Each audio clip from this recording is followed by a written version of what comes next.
Well, first I'd like to, just congratulate Ole Miss on a great season. One of the scariest lineups to sit in the dugout and try to maneuver through. I know these pitchers feel that way, and that was an incredible recruiting class they brought in 3 years ago that won a bunch of games, and feel very fortunate that we came out and we got things going our way. They punched one in on us early. Cody came in and did a tremendous job getting that third out in the second inning. And I think it really, the difference down one compared to maybe three if they get a base hit was huge. And then obviously us coming in and Heston hit a ball down the left field line. It was kind of sliced and it was kind of in and out of the glove, dropped. We got a leadoff double there. We ended up scoring a run, big two-strike hit by Jacob Nesbitt. But then for Trevor, he's able to come through with that really good at bat, runner at second and third. We got a 2-1 lead at the time, and fouled off a couple pitches. I think the count was 2-2, and then he got a changeup down and he slapped it in the 4-hole. And all of a sudden we're at 4-1. Man, you could just really feel the momentum switch to us. Cody goes out, throwing the ball really well. And then he did it again and again and again. I mean, Cody was the MVP of the game. I mean, without him, we might not win that game. That was an incredible gutsy outing. Kind of reminded me the way he threw at the beginning of the season when he pitched against USC on the road. First time on the road, we didn't know what we were going to get, how we were going to play, and he settled it down, and it was great. But what a great win for our program, for the state, university. I mean, I could go on and on, the fans. For us to get back to Omaha for the second year in a row. It's hard enough just to get there once every now and then, but to get there 2 years in a row with a bunch of guys that watched on the side last year or maybe weren't even with us. And in the case of Jacob Nesbitt, I mean, he didn't even make the travel squad. He was playing summer ball right now, and today he gets a big double, makes a great diving play to end the game. I mean, what a thrill for me as a coach. To be a part of this, to watch these guys celebrate and the joy. It's like I told them at the beginning, the pressure for me is during the season. This is fun for me. I've been to Omaha. I love going to Omaha. But I really, really, truly mean it when I want them to get there, and I just kind of want to go with them. And it was an incredible ride, journey, whatever you want to call it this season. And, win or lose, it's going to finish in Omaha, and that's where you want to finish. All right, raise your hand. We'll get a mic to you for questions for the student athletes. Nate? I guess, Cody, just kind of what was your thinking when, you were brought in? First, when you were warming up, even as, Wicklander was struggling, and then, being brought into the game. Yeah, I mean, we knew going into this game was just kind of all hands on deck for both teams. I mean, pitching was depleted, and so, I just kind of knew all hands on deck and just getting warmed up. I mean, I knew it was my time, and I came in the second inning. He just told me the count and said, go get him, and that's what I did. Cody, getting that third out in that inning, how much, confidence did that give you coming back in and then building on that the rest of the way? I mean, it felt good because, usually I struggle with my fastball to righties, and the strike and a count on a fastball to a righty gave my confidence a really big boost, and going on to the next inning felt great. Cody, you hadn't been stretched out like this for quite a while, maybe the Bama game. What did it feel like to throw that many innings and be such an integral part of what you did today? It felt great. About the second inning, I knew I had control of all three pitches to both lefties and righties, and I knew it was going to be really fun for me today, and that's what happened. Bob? I guess for Casey and Heston, we've asked you about this a lot about Ole Miss that had your all's number. I think they'd won the last 3 series, and just how good was it to win a game 3 against them, to win a series? Because obviously this is the biggest series Arkansas has ever had against Ole Miss. Just how good did that feel, and especially to win so decisively? Felt awesome, honestly. Anytime you can go to Omaha, phenomenal. What you got, Heston? Retweet what he said. It's just awesome to win that game 3 and send us back to Omaha this year. It's been a fun year with all the guys, and it's taken everybody on the team, the whole roster. Everybody's contributed, and that's why we're a team. It took a team effort, and just excited to get back to Omaha. Drew?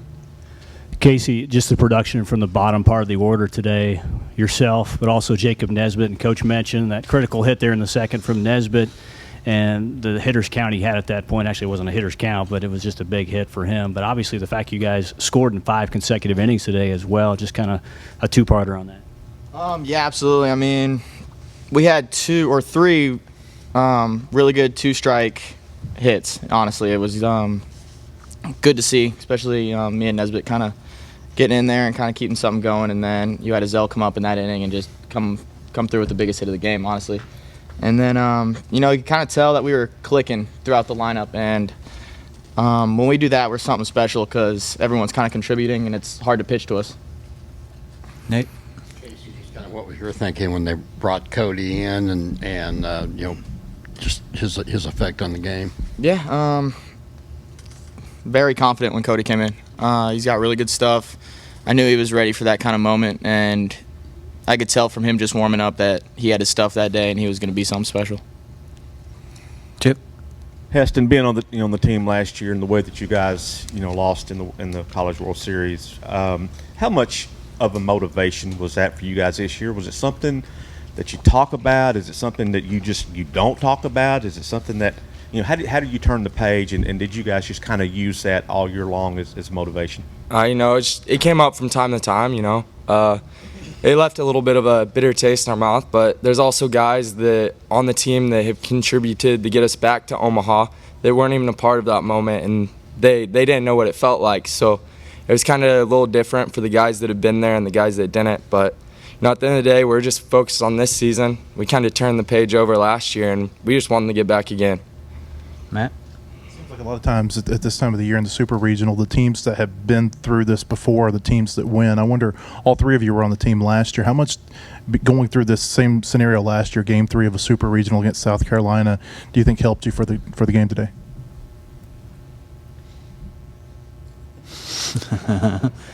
It was big. Just playing in the SEC, you're ready for these kind of moments, and you can kind of tell especially with there's a lot of SEC teams in these supers. It's just when you go through that grind in the regular season, you're ready for these kind of moments. You're ready for these tough games, and we proved that right today. Any more questions for the student athletes? His out pitch, what was he getting guys with today? His fastball and his slider and his changeup.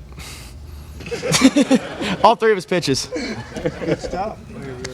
Bob? I had one each for Heston and Casey. Heston, I don't know if you knew this, but you were like 4 for 27 against Ole Miss in the first 7 games. Obviously, you did a whole lot better today. Were you aware of that, and what was different about today? Yeah, I didn't know that. I don't normally crunch numbers on the guys I face. I just came to the ballpark and wanted to help our team get back to Omaha, and I wanted to do it however I could. And it's just great we got a win today. And Casey, the bullpen, obviously through 7 2/3 or 7 1/3, whatever it is. I'm not good at math, but they didn't give up any runs. What do you think of the bullpen, the whole bullpen today? Phenomenal, like it's been all year. Every guy that came in, Wicklander even, he gave us what he could. He looked good. And it was just time to go to Cody in that situation, and then Costi was lights out, and then Cronin obviously coming in. It's just you give us a lead towards the end of the game, we're really confident in what we can do with that bullpen. Especially a 13-run lead. Yeah, that helps. Fellas, thank you for your time. Congrats.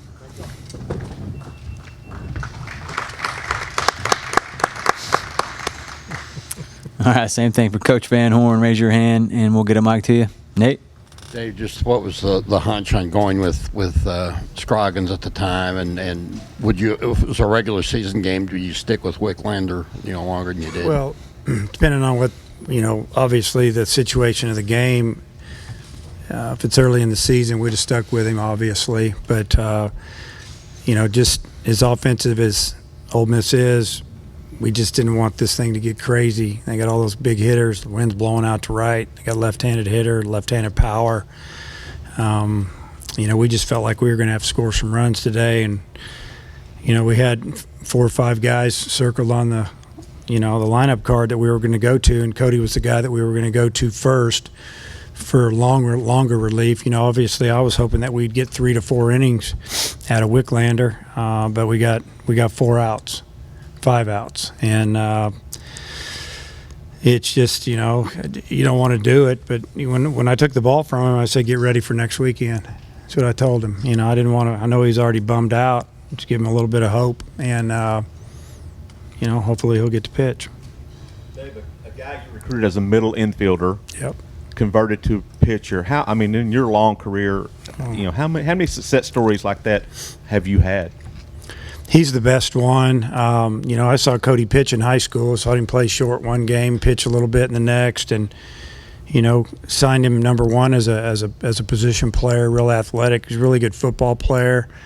Almost single-handedly won the state championship football game for his high school team. I think he ran back a punt for a touchdown, intercepted a pass in the end zone, caught a touchdown pass, and they won by 6 points.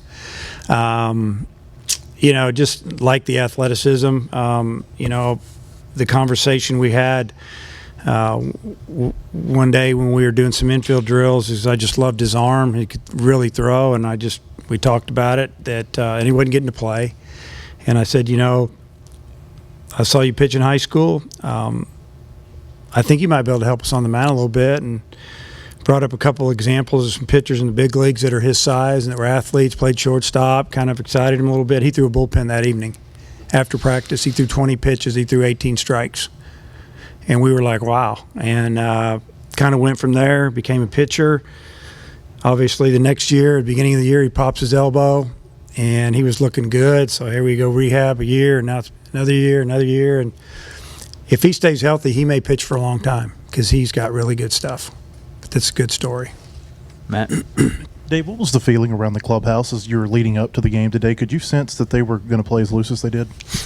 Yeah, I felt good about the way, we left it in the outfield, that we didn't play good yesterday after the game when we talked with them. I said we didn't make any errors, but we made 3 mental errors or 3 physical errors that pretty much cost us 5 or 6 runs and a chance to get back in the game, and told them just to move on. Talked a little bit about how to handle some pressure, and tomorrow wasn't pressure. I talked about, what pressure was. I gave him just a quick little story about, and I said, that's what pressure is. This is fun. This is just baseball.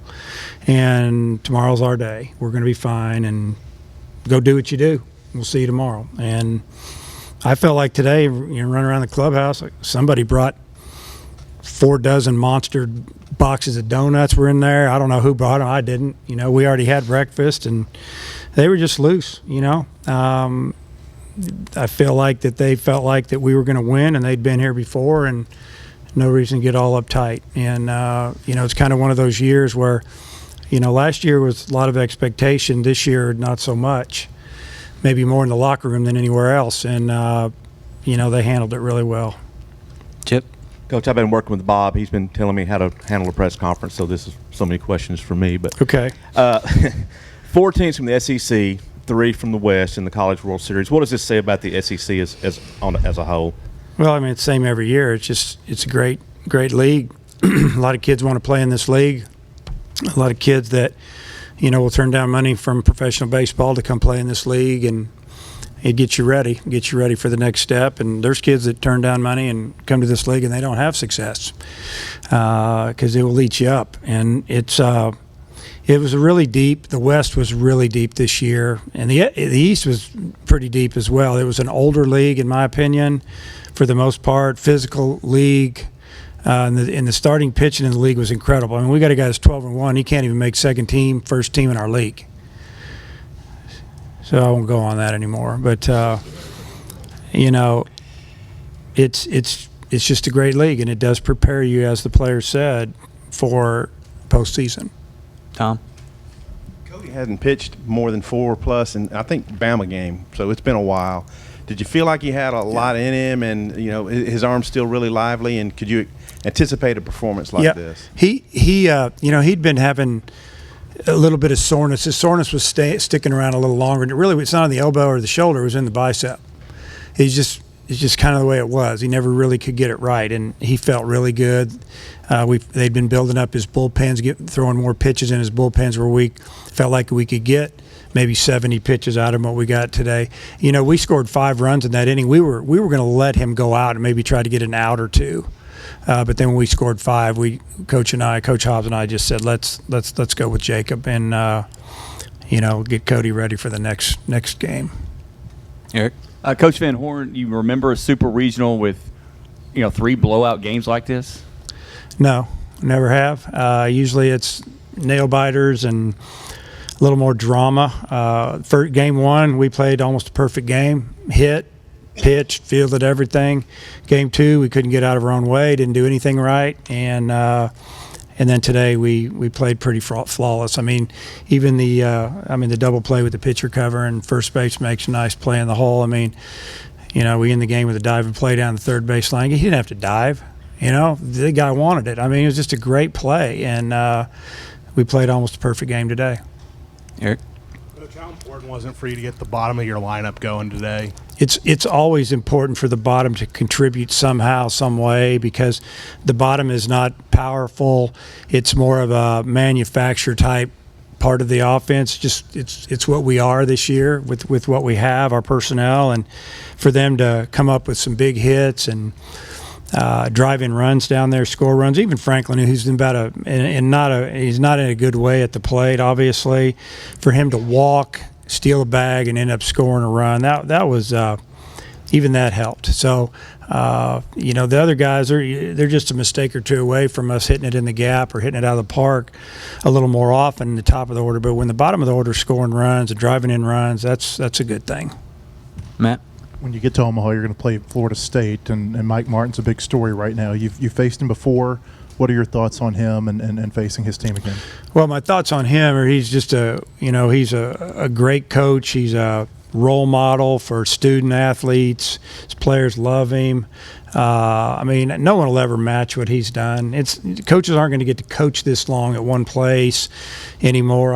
You just don't see that anymore. 40 years in a row, I think he's been to the tournament. He almost didn't make it this year. They were preseason ranked top 10 in every poll. They have a powerful team.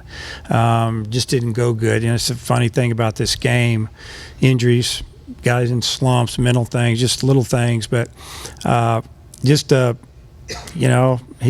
winner. And, I'm happy that he made it back to Omaha in his last year. And, I sent him a note 2 days before the season. I sent him a long text, tell him how much I appreciate him, wishing him good luck, and hopefully he has a great last season. And he sent me a nice note back, and now we get to play each other. So I'm excited to shake his hand. Hayden? Coach, just Trevor Ezell, the way he hit the ball this super regional, it just seemed like they couldn't get him out. Just his story, just being able to get The here. man's on a mission. He wanted to go to Omaha, and he's a really good player. So happy for him, his family. He was our biggest recruit in the summer. I mean, when I remember sitting in Omaha for 2 weeks, calling him like every other day, saying, "Don't do anything. We're here." And during that time, he visited a couple other schools, and it was huge when he committed here, and just really happy for him that he's going to finish his college career, up there. Dudley? Obviously, recruiting is lifeblood of any program, but when you have to do it on 11.7 scholarships, can you speak to your philosophy on that and maybe how tough that is to manage? Well, 11.7 is tough, and sometimes you can't get everybody you want. And they end up on other teams you play, and people wonder why you can't get them, and because you offer them less than somebody else, and they call you and say, "I want to go there, but they're offering me this," and we say we can't, and then they go somewhere else. It happens all the time. The philosophy is you're going to put a lot of money in pitching. You're going to try to be good through the middle. You got to get lucky. Guys got to develop. You got to get some guys on the minimum scholarship, which is 25%, and you got to hope that they have a little bit of an edge because they're not on as much as somebody else. You got to get some academic guys that are on academic only. I could go on and on just to piece it together. And then when they all get here, you tell them, I don't care how you got here, and I don't care if you're on a scholarship, if you're a walk-on or a recruited walk-on, if you're the best player you're going to play, we don't care. And then you got to go back that up and do that, and we do it every year. And that's why guys like Jacob Nesbitt come out of nowhere and fight to get back on. And, academic guys, we got a lot of those guys. We got 4 or 5 guys contributing big time that are on any athletic aid, and that's how you survive. Grant? Coach Bianco mentioned that your team has all the parts. Part of that is defense. You've already talked about the defense, but no errors in 3 games for a team that didn't really rank high during the season. How big is that going into the CWS? Well, it's a big ballpark. If it's warm, usually the wind's going to blow in from right field. So you've got to be able to field the baseball and throw strikes and try to find a way to chip away and get some runs. If the wind's out of the west or the north, the ballpark sits exactly like ours, but it plays bigger. But if you have the right temperature and weather or wind blowing out, I mean, it can be lively. But when the farther along you get in any tournament, because this is just a big tournament and there's 8 teams left, everything matters because you're down to the end. And we did play really good defense game 1, game 2, game 3. Game 2 we didn't play good defense. We didn't make any errors on the scoreboard. We didn't turn 2 double plays, and we didn't get over to cover first base, and that would have been the last out. There's just little things that add up. So we need to make sure that we do a good job. Bob? I've had a couple. I've been waiting. These other guys have been jumping ahead of me. You said you told the players, this isn't pressure, this is pressure. What did you tell them real pressure is? Well, what would be pressure to you? Probably getting laid off. Exactly, and that's what I talked about. I said pressure, really, what's pressure? That would probably be having 2 car payments, a house payment, a wife and 3 kids, and having to come home and tell her you just lost your job. That's pressure. I said, this isn't pressure. This is fun. That was a good answer. You won. Jeopardy, whatever. That is good. And then this is going to be your 8th trip to the College World Series. I guess the only guy that's got more is the guy you're playing. Just how do you feel about that? Wow, that's a lot. I don't know. I'm just hadn't really sunk in yet, to be honest with you. Just proud of all the teams that have fought to get there over the years. There's a couple of those teams that, maybe 3 of them, that beginning of the year we just wanted to make sure we get to a regional, fighting to do that. But then they just kept winning because they played for each other. They played hard, and this team is talented enough to do some damage up there if we play good. This is a team that, from about the middle of the season on, behind closed doors, we thought, hey, I think we're a little better than we thought, and the players are getting better. And they believe, and they seem to really like each other, and they play hard. And I think about that second game of that doubleheader against Auburn. What a fight that was! Letting that first game slip away, losing that game, and then almost losing the second game. We end up winning that thing in extra innings, and then we got after them. The third game and won that series on the road. I thought we were going to be a team to be reckoned with, and the players proved me right. You had some, really good players back like Heston and Casey, but you had to replace 6 guys in your lineup, your top 2 starters, and here you are back at Omaha. I mean, just how satisfying is that? How satisfying is it? Man, it's unbelievable. I mean, it's why you coach. It's why people love sports. Get you away from the real world a little bit. It's just amazing what you can do with a little bit of hard work and a little bit of luck, and a bunch of guys that believe. I mean, it's really gratifying. I mean, this has been an amazing the team that. This has been one of the, and I think I might have used that big word, gratifying. One of the most gratifying seasons I've ever had as a coach, because we weren't expected to do much. We were picked 4th or 5th in the West, and the West is really good. I didn't feel like it was a slap in the face or, people didn't respect us. I didn't think we'd be preseason ranked in the top 20. I've said this 10 times this year, told the team that at the last team meeting in December, and then we got ranked in every poll. I just think, and I thought, well, maybe they're just doing that because we finished pretty good last year. But we backed it up a little bit. Sometimes those guys, sometimes those riders know more than I give them credit for. So I don't know, but just really proud of this team. It's been fun. I'm glad we're still playing. We get to hang out together for another couple weeks. Matt? This is the first time the program's ever been to the World Series in consecutive years. You've had some teams that have come close, like 2010 you were in the Super Regional, and maybe some teams that were talented enough too. What was different about this team that they were able to accomplish that? Well, you know, the 2010 team, we went in 09, and 2010 we had to go, I think that's when we went to Tempe, Arizona, and lost two 12-inning games. Things didn't go our way. We didn't get any calls. I mean, it was amazing. And we lost two one-run games, both in extra innings. That was tough. The difference I don't really know the difference. The difference is maybe we had a little better bullpen. Nobody got hurt. I mean, we don't. I play the same team, same lineup just about every day, even when guys are struggling because it's a defensive thing. I only have 4 extra position players that I put on the travel squad. You know, the rest are pitchers. I take 13 pitchers and 13 position players, 14 pitchers, and it's been that way pretty much all year. But we've been very fortunate that we haven't lost anybody for an extended period. We've lost a few pitchers, but you know, just you learn how to win sometimes. You know, and you know we won in 09, we won in 10. We just didn't finish it, but you know it's. Sometimes you just have, it's about personality. It's what are these guys made of? You know, they want to stick together. They want to go play pro ball. You know, a lot of them are drafted already. These guys, they kept fighting. They want to keep playing. Any more questions for Coach Van Horn? Coach, thank you. Congrats. Thank you.